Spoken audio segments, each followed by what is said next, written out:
Good evening, folks, and welcome to the Crypto Dark Pod, presented by Blockchain Solidarity Media. We're a team of crypto sleuths ready to dive into these thick crypto weeds. We are not afraid to expose the darkness and deceptions that run rampant in crypto.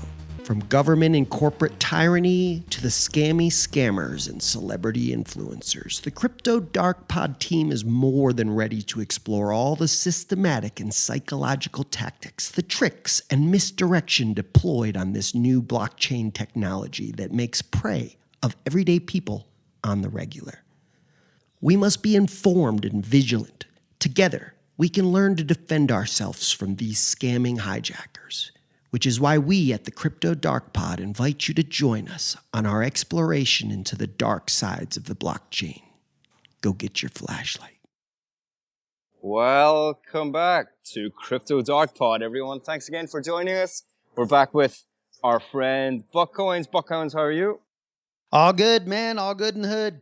Good to have you back, buddy, for another conversation. And this week we're joined by Gary Sheng. Gary and I touched base a few weeks ago on Twitter because Gary had posted about CBDCs. Nonetheless, we've talked about CBDCs on this pod before. It scares the life out of us. So I had to touch base with Gary and try and get him on the pod. We're delighted he agreed because Gary's quite well known in the crypto community, and it's just a privilege to have him on our burgeoning little podcast. Gary, very welcome to join us. How are you doing? Hey, it's really great to be here. I'm calling in from Montenegro. Wonderful place. I love Montenegro. We were just chatting about it before we started. It's a beautiful place. Folks, if you're listening, get to Montenegro if you can. Lovely spot. Gary, why don't we start and just tell the audience a little bit about who Gary Sheng is? Why don't you introduce yourself, tell us about what you're up to, how did you get into crypto, and yeah, tell us who's Gary Sheng. Yeah, again, thanks for having me. So I like to say I'm a US-based technologist, multi-hyphenate creator, and civic entrepreneur dedicated to building and evangelizing technology, systems, and movements that generate widespread flourishing.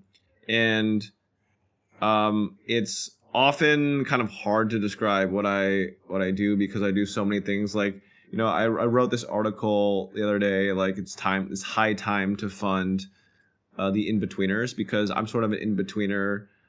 I'm like in between organizations. Like I like to fill gaps. I like to say what is not being said. I like to build what is not being built. And one of the things that I felt like was not being said was the fact that they are kind of behind the scenes pushing this really monstrosity version of digital currencies. Like, nominally Bitcoin, Ethereum are digital currencies, but there's something like really diabolic that happens when the currency is completely controlled by a single authority that is able to surveil on every single transaction that you make. So that's what we're up against, not just in the US, but also around the world. These central bank digital currency experiments are taking place all over the country. The country that is most ahead of it compared to any other ones is like no surprise. It's the most dystopian state in the world. It's China, right? And China's not all bad, but because I am a U.S. citizen and I care about the future of the U.S. so much so I have a blog called America 2.0, I would prefer that we do not become more like China. Yeah, and let's get into that in a second. I do want to highlight for the folks listening, Gary he mentioned a crucial point there that I do want to highlight.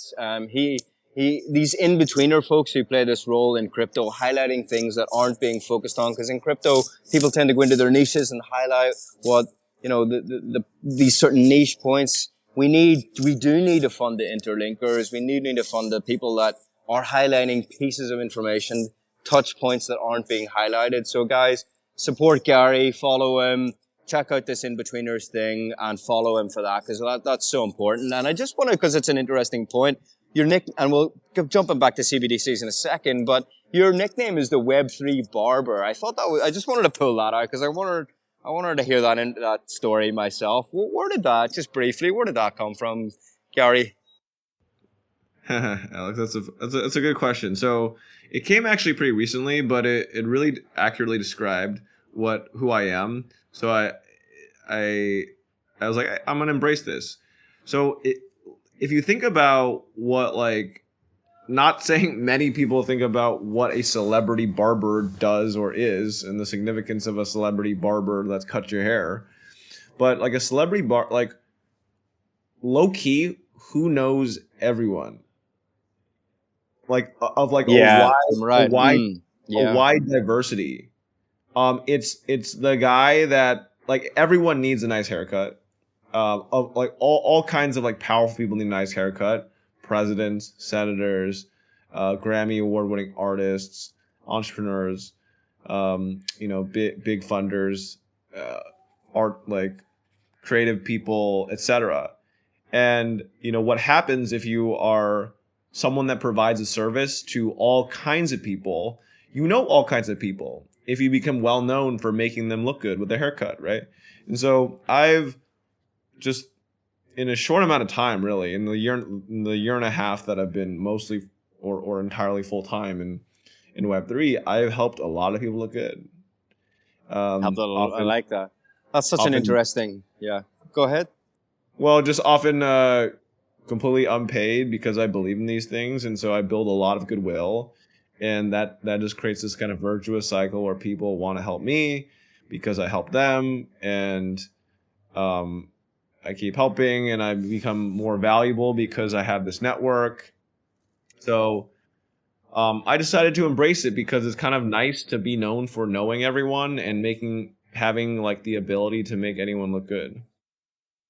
Yeah, and I think that's so crucial in this space too, because there is so many creators that need some like a haircut, right? That need that help. And we were, folks listening, due to be joined by Sam Armez. Speaking of creators who are making a difference, who tell us a little bit, Gary, about Sam and how you knew Sam. Unfortunately, he wasn't able to join us last minute, but he's really influential in Florida, speaking out about CBDCs and their tyrannical influence. So tell us a little bit about how you met Sam, how you know Sam, what Sam's up to. I want to give him a shout out, even though he's not here. And we can lead into CBDCs and some of the work that he is doing off the back of that. Yeah, so Sam is a friend I met a few months ago, who I was just so impressed. He's like, I'm probably gonna get his age wrong. He's definitely, I feel like he's like 25, like super young, and I like to like hype him up that like he's gonna be a president in 20. He's gonna be a president of the United States in 20 years.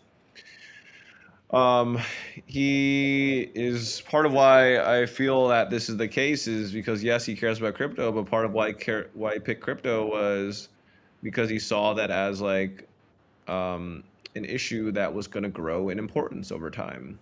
So he identified that, like, I think a couple years ago, and he had just been diligently like branded himself as like the go-to like policy advocacy guy of Bitcoin and crypto.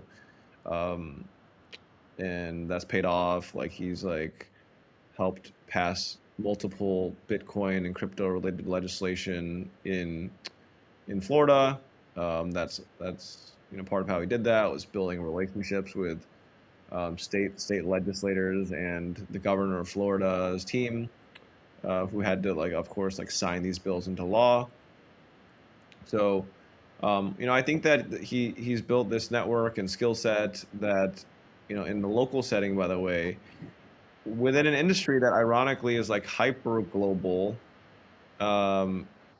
and often it's just like, fuck the government, right? So if you can be basically a complementary person that has knowledge network and interests that are very different than the typical anarchist Yeah. crypto bro, you become extremely valuable, especially if you can understand the values of these anarchist crypto bros, right? You could speak their language. Um, it's early in his career being like a leader in the space, but I really believe in him. That's why I support him. That's why I help him. That's why I strategize with him. Awesome. Pudding, what did you come in here? What's your sense of CBDCs from the circles that you run in? You're obviously running very, I would say, from knowing you, more pro Bitcoin circles. Obviously, I think we would all agree Bitcoin is the nemesis of CBDCs as well as other cryptos, but Bitcoin for sure, maybe primarily. What's your take having that background on what you think about CBDCs? How does that influence your thoughts on CBDCs?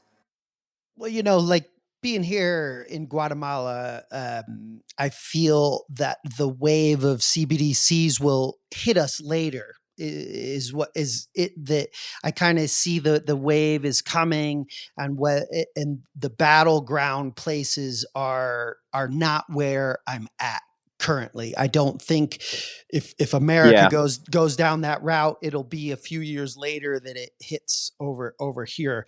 But I guess when we were coming into this podcast today, some of the questions that I was interested in, or there's the fears around the CBDCs, and then I guess the kind of the opposite question was: is there a world where CBDCs are good for humanity? Just playing the devil's advocate, because I kind of know a lot of the concepts around the fears, but I'm just like, how are they presenting this to people? What are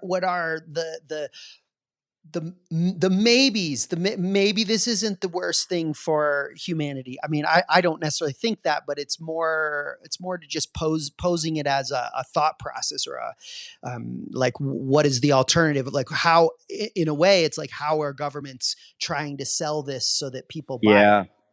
Yeah, and that's a question we've actually tackled before. It was on my mind to ask that as well. First of all, what are the fears?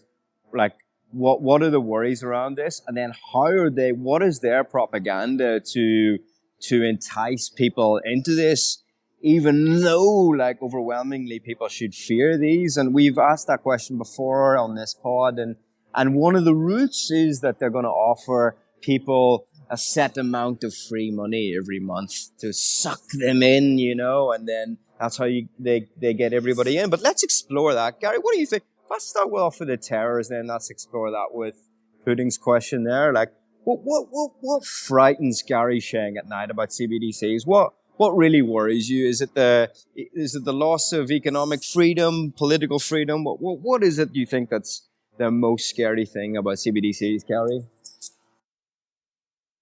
Well, so first, I do really appreciate why it's being pushed.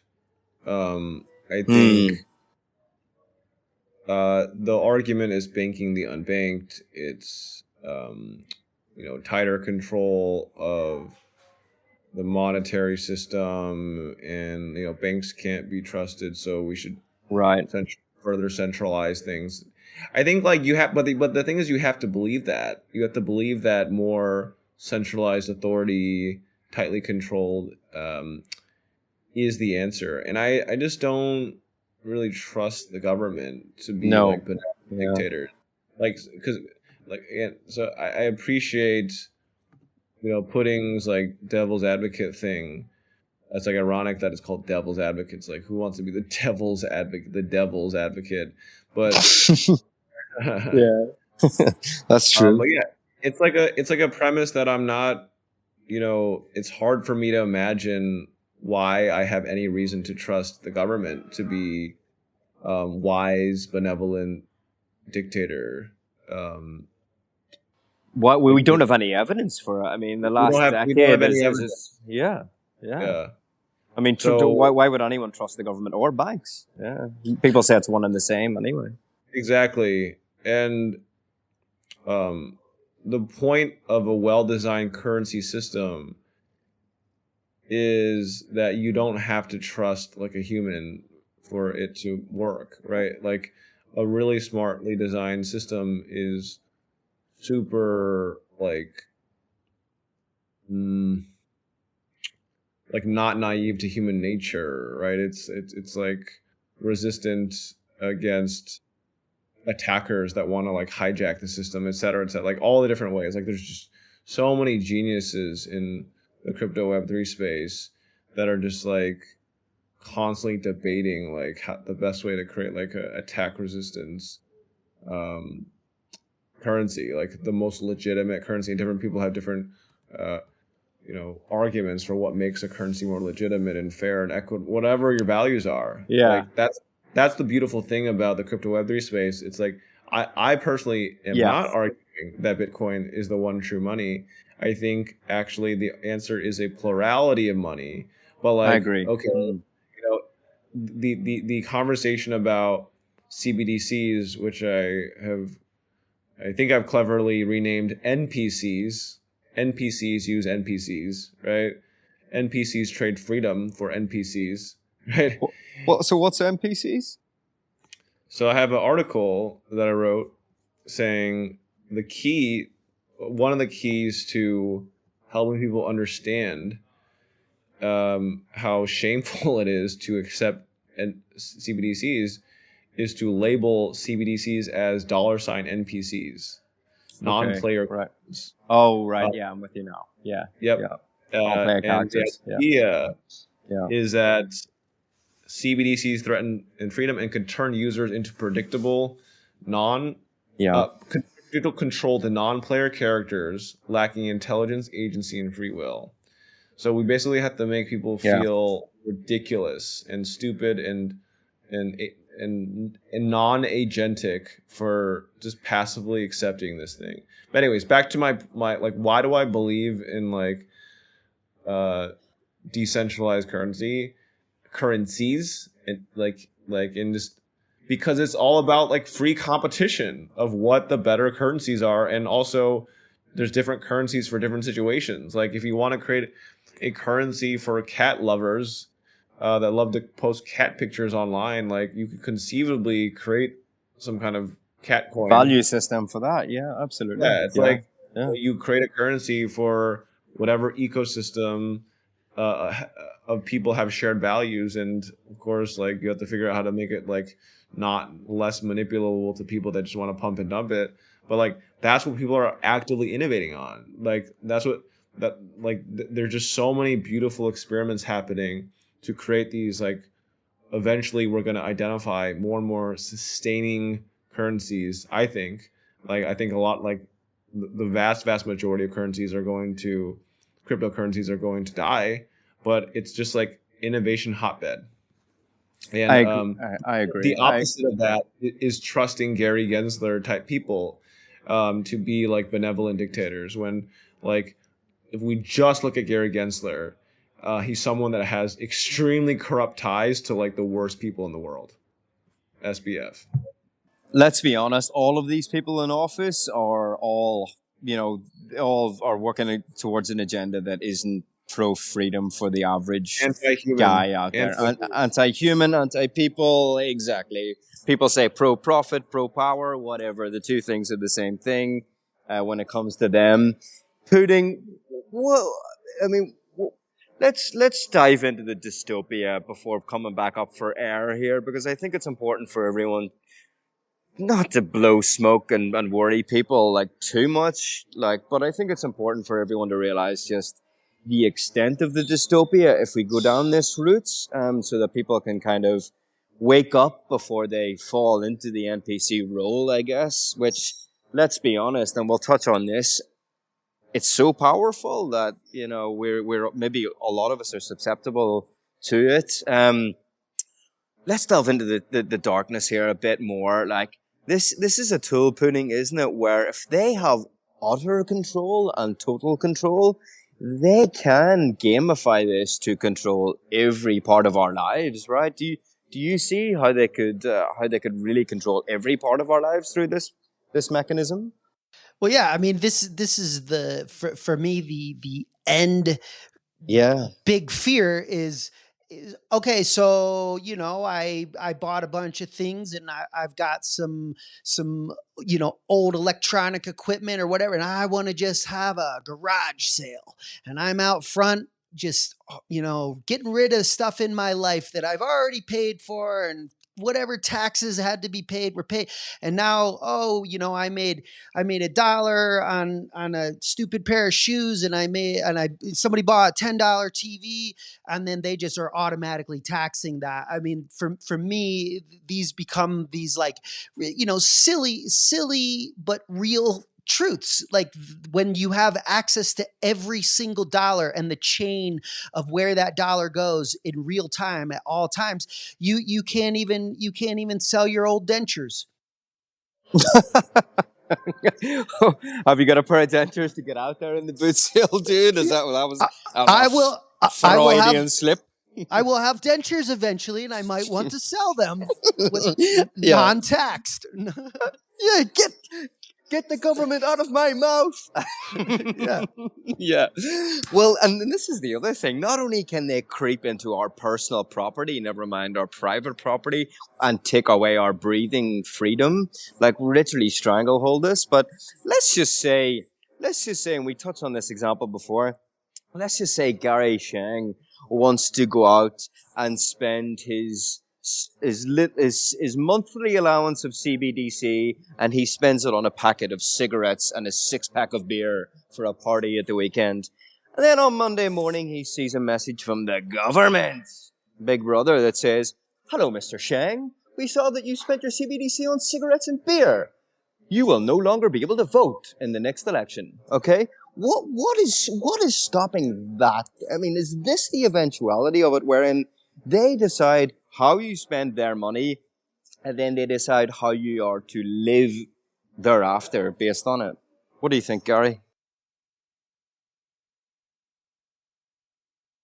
Um, yeah, I mean, whatever power can be abused, it will be abused, even just for the lulls, right? Like even for just like the dark humor. That's my perspective. Um, and then like you just have a pissed off government employee that just like Yeah. destroys their ex boyfriend or girlfriend's like life because they could like you just never like you just do not. One of my favorite phrases is "can't be evil is greater than don't be evil," where you're kind of just trusting Right. people to be evil. It's like, why not just like create currencies where there's extreme constraints to how much evil that you can do. And we know, because the government can do it, they have already been working very hard to collect every piece of communication metadata that Americans and beyond have sent, right? The NSA, the deep state, it's not a conspiracy theory. That's a reality. Oh, that, yeah. Yeah. that this is a government that wants total panopticon control over people. So And has it a lot more than we realize even now. Yeah. It's scary. yeah, Do you think this could go global? Do you think the eventuality of this as well is that it almost like CBDCs overtake the nation state, and there's just one world government controlled by that operates the CBDC? What do you think, Pudding? Could you see that? Like, just, I mean, because where do you stop? What do you need nation state borders for when you have this tool that just easily controls everyone? I I I mean, for me, it feels this is the direction that they Yeah. want. I mean, a government wants to be able to not allow people to hide. Mm, It's this concept that if we can track everything, let's do that. But then part of being a human, I think, is not being fucking tracked. Like it's just like, hey, I just want to breathe and not have somebody watching my every breath, right? And to like not live in that world. But obviously, the nature of a government and the nature of power begetting more power, to me, just leads down an ugly path. That it's kind of like, I like the phrase that Gary was using before of like, why build a, like can't, make it a can't trust, like, Yeah.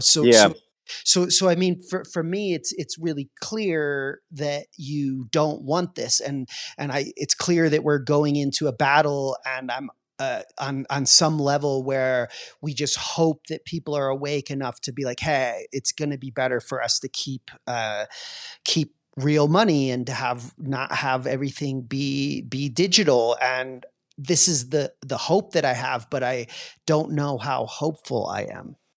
Well, let me put this to you guys, because this is an interesting point that we talked about before when we talked CBDCs, and it's not necessarily bad if you have a coin or an NFT or a community based around a certain value set, of which you were articulating earlier, Gary, of what these different sort of currencies can be in this ecosystem of competition.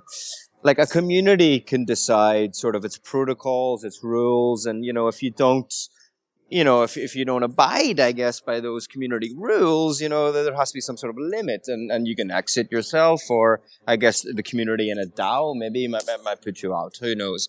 But the point isn't necessarily that in a democratic way we can't find ways to sort of form different communities with different value sets and regulate that or whatever on our level, if you like. The difference here is that this CBDCs, this will be all top down. We don't get a say at all. It won't be for our benefit.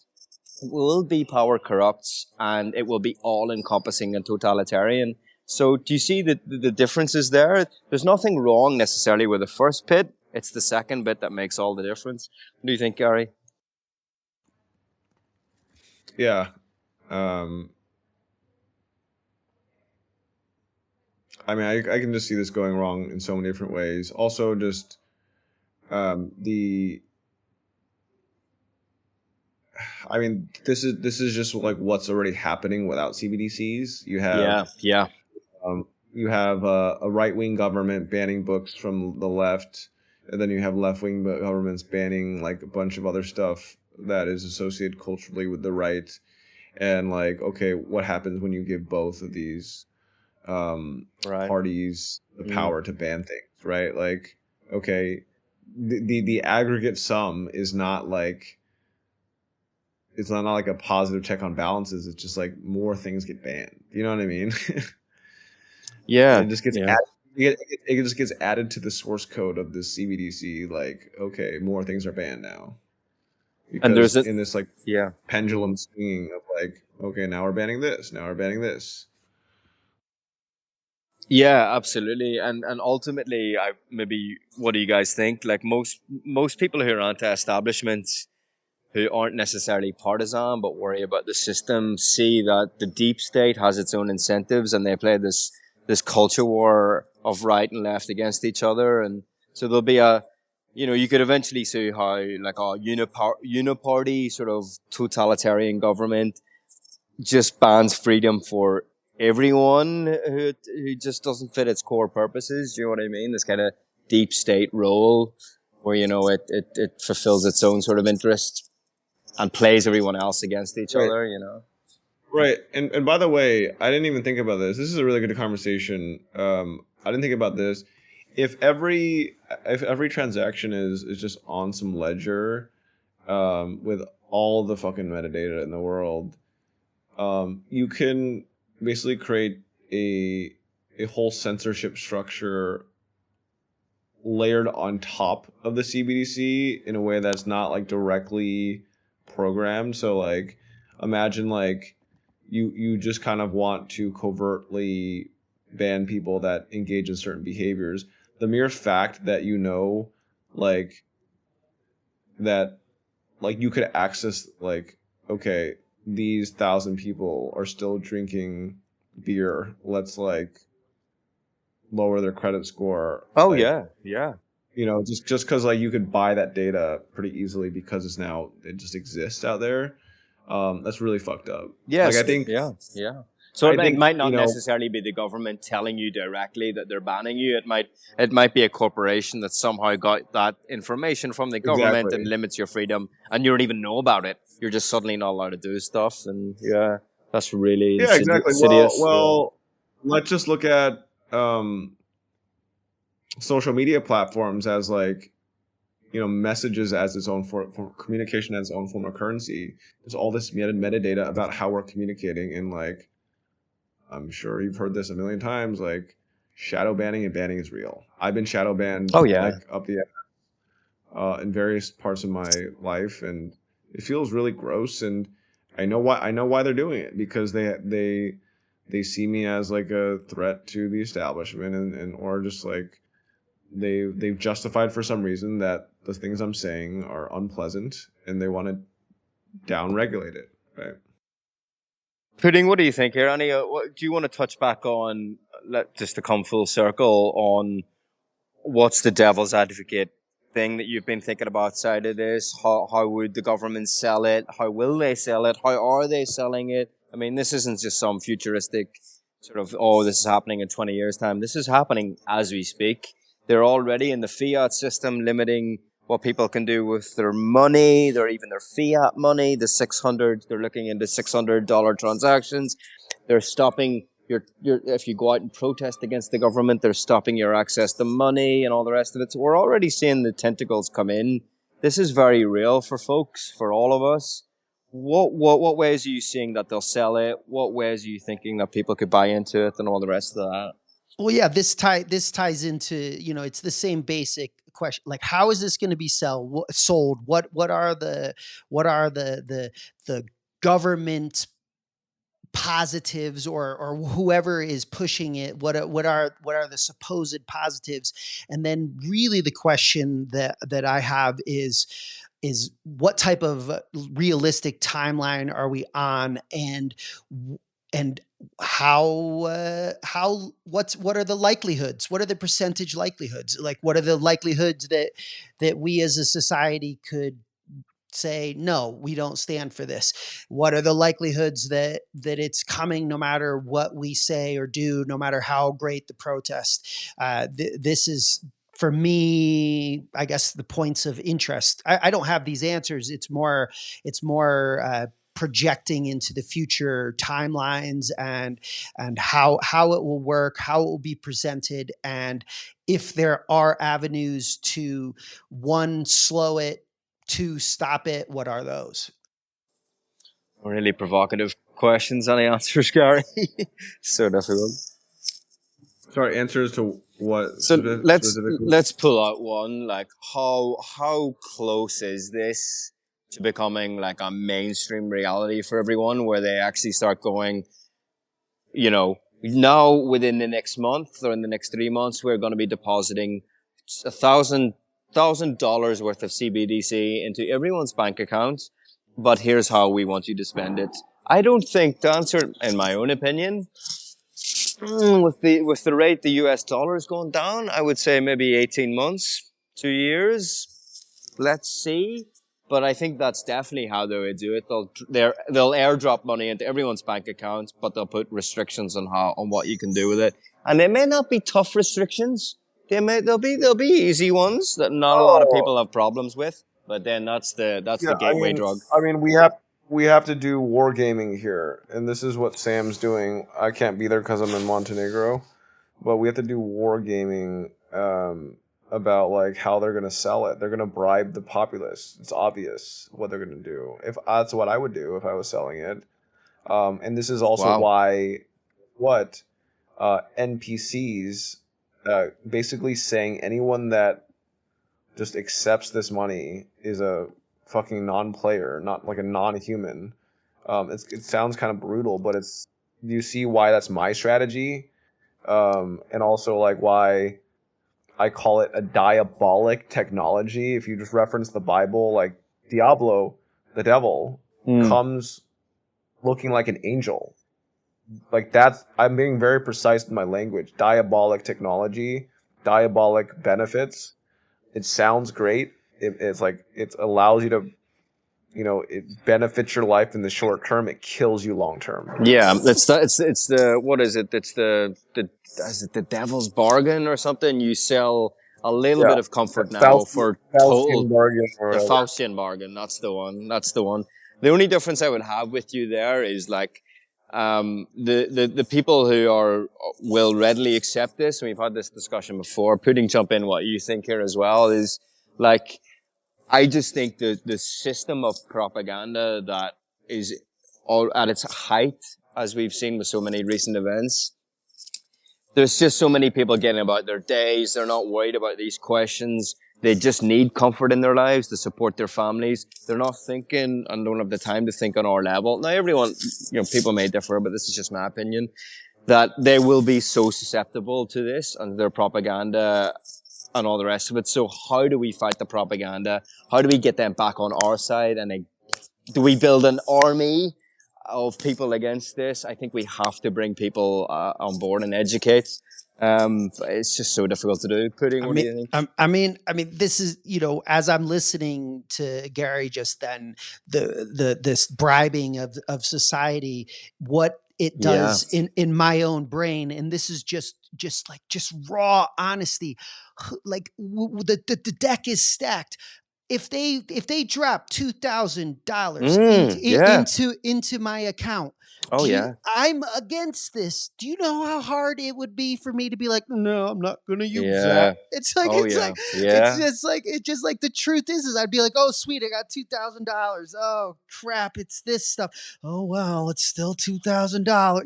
Man, like even people that are totally against it, how are even them not gonna take this bribe? It's poison. It is like poison, and that's what makes this so fucking scary, because imagine they drop $5,000 into just all of our bank accounts, and the vast majority of people, it's going to find that very difficult to say no to, especially because there won't be many. This is what we're up against, and you're right, this is war, because and it may mean like, I don't know, people hate the word vanguard. There may have to be a vanguard that just, I don't know how it's going to take shape, but this is so dangerous, because we know that this is the end of it all if this happens. This is Big Brother. This is 1984, and this is how they will bring it in, and it's so close. I wanted to touch on one thing, now that we've scared the shit out of everyone. Let's get positive a little bit. And Gary, whilst we have you, wanted to bring it back to something else we have in common, and folks listening will be aware that in recent eps, we've dived into questions of how the crypto community, let's put it that way, can bind together, come together, gamify, build some way to get rid of scams, essentially, or stop scams, or build an infrastructure that prevents scams or mitigates them. And maybe this is leading on to CBDCs. How do we as a community, as a crypto community, build an infrastructure with blockchain to stop this? Do we need to give Bitcoin to everyone? Do we need people Bitcoin wheels to just maybe give up a bit of Bitcoin? I don't know, and make sure that everyone's safe with Bitcoin, and so they don't need fucking CBDCs. I don't know. What are you thinking about, Gary? You're interested in these questions, how the crypto community builds against scams, and maybe leading into how do we build together against CBDCs. What's your thoughts around this?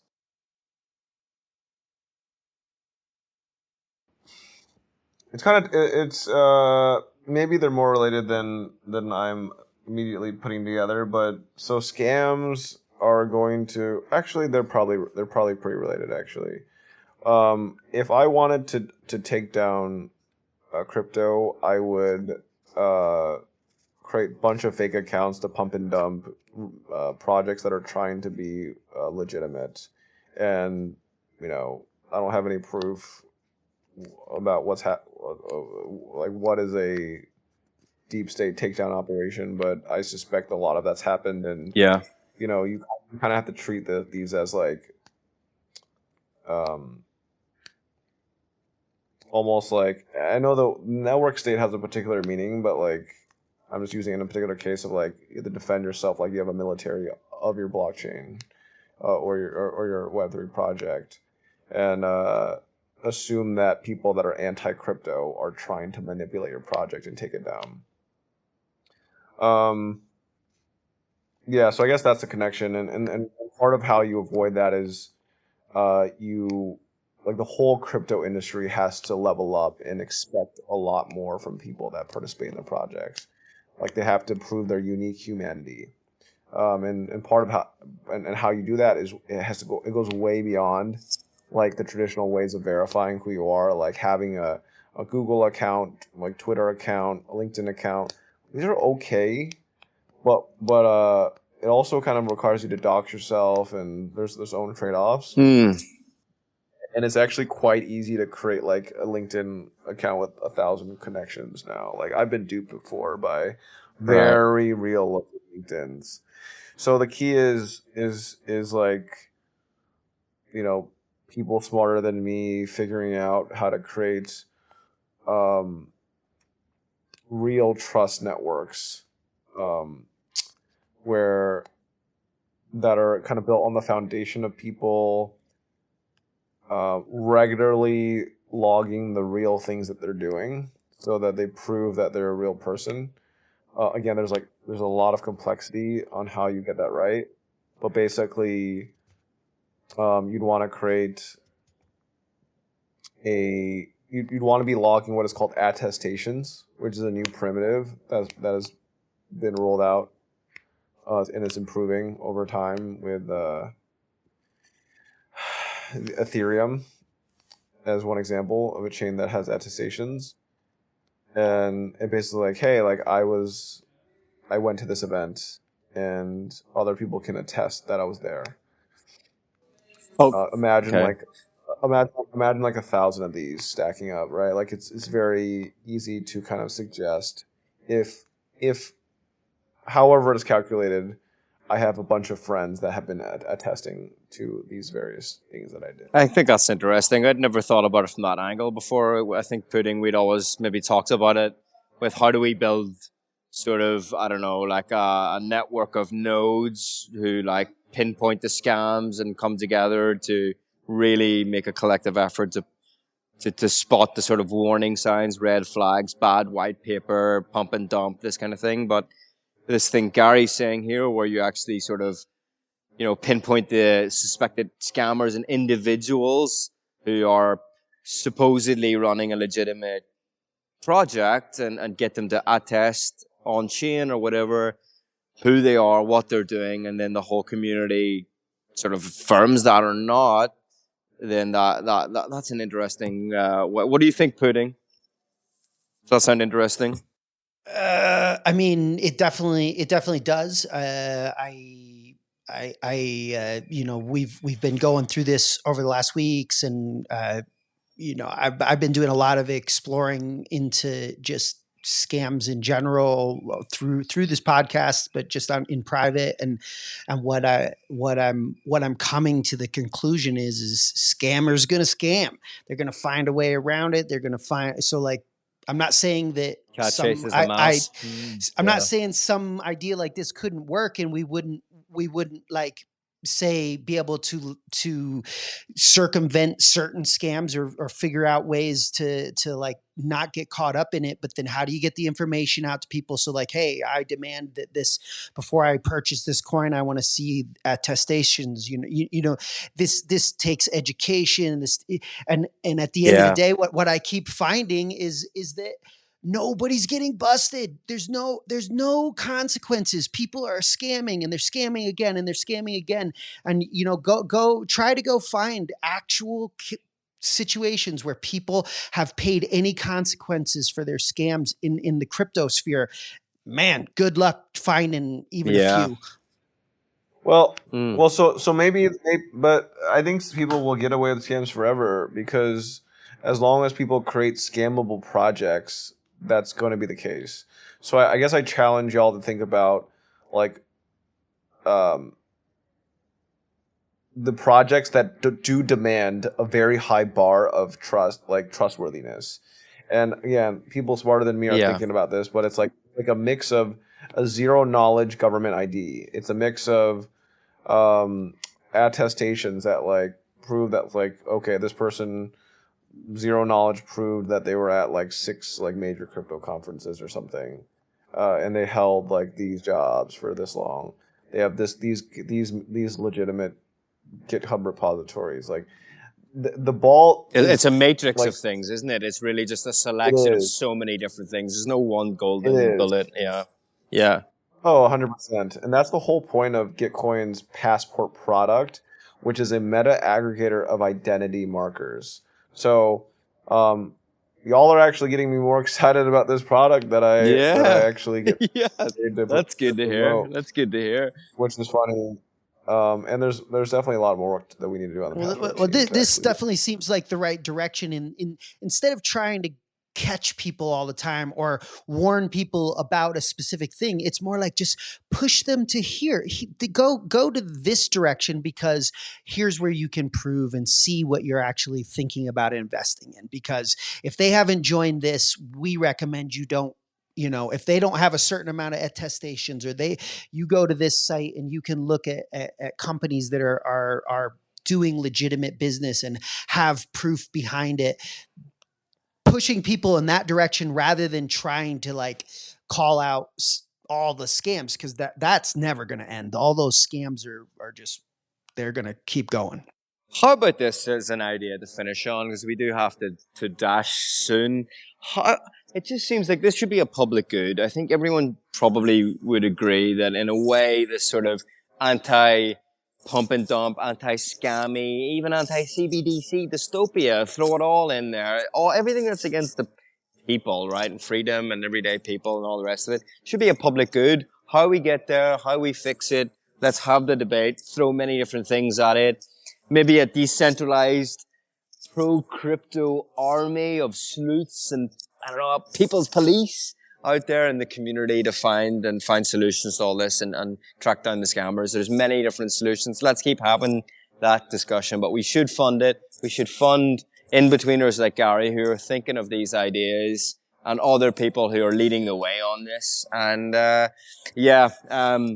let's keep thinking, folks. Let's keep building and stay away from CBDCs and stick with decentralized crypto and waking up and stay awake, because this is coming at us thick and fast. Gary, it's been a pleasure. Do you want to take the last moment to tell the folks listening where they can find you? What's your Twitter? What key projects you're working on right now? Pinpoint people where they can go to find your work.